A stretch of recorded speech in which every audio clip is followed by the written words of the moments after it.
So last week I saw a comfy UI workflow which was relatively complex, and I wanted to create a prototype on how we can effectively navigate complex graph-based workflows not only on PC screens but also on mobile screens. So here's the prototype. Here I have imported the same comfy UI workflow, and let's start with the most obvious and immediately visible feature, which is semantic zoom. So as we zoom out, you can see the nodes collapse and you can get a better view of the entire workflow. In even larger workflows, you can press the letter Z key and open up a magnifying window.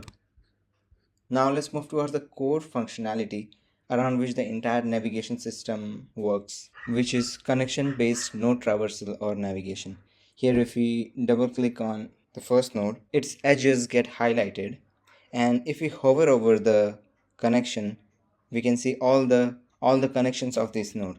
And when we hover over the connections, the particular connection edge gets highlighted, and clicking on one of the connections, you are taken to the target node.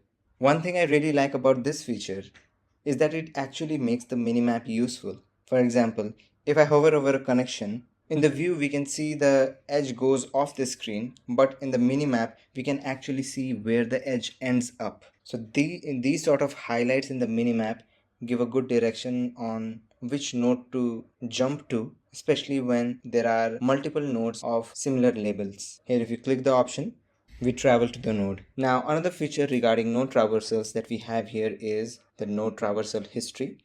So at the top left we have back and forth button, which gives us contextual back and forth traveling to create the mental context while working on a complex workflow path. Similar to how browser tabs work, we can long press on this button and we can even jump multiple nodes further and backwards. Another great thing about this kind of traversal is that we do not need separate node edges to make sense of the connections between nodes, and we can convert these edges into more structured orthogonal lines, which makes the graph look a little more better and organized. And unlike normally where these sort of orthogonal lines are difficult to read, the edge highlights make them easier in this case.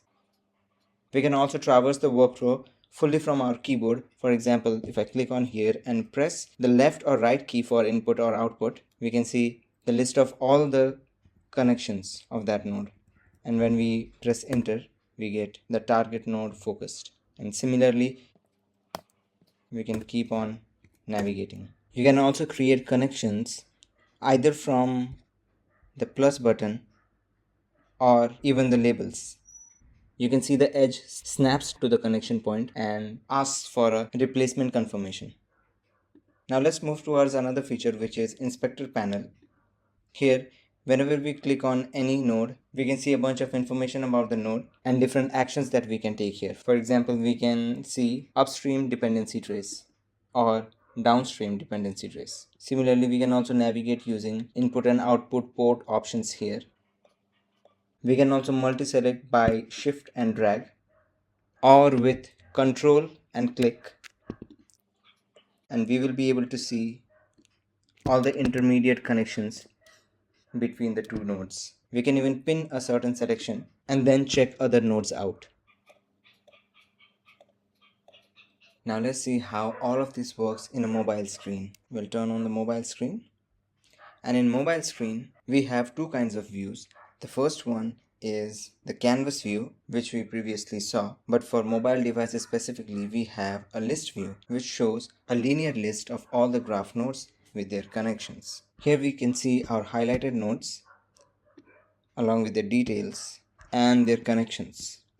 Let's remove the pinned nodes and select the first node. Here we can see we have the same UI as the inspector, and when we click on an input or an output option, we are taken to that particular node. We can also create connections by using the connect button, and a list of compatible connection targets will appear. We can also focus on a particular group frame and all the nodes that appear within it. This sort of acts like a filter, and we can travel back to the original nodes list via the breadcrumbs.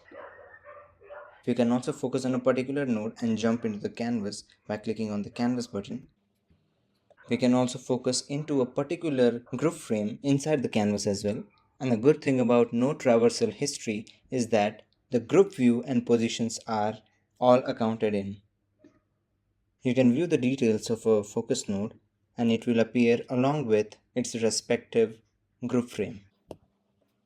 You can perform two kinds of searches for nodes. One is local search for the nodes in the view, and one is global search, which works for all sort of screens and not only mobile screens. The order of the nodes in list view is in sort of topological reading order, where the order is based on the nodes starting from the top left of this canvas. So this was the demonstration. Thank you for watching.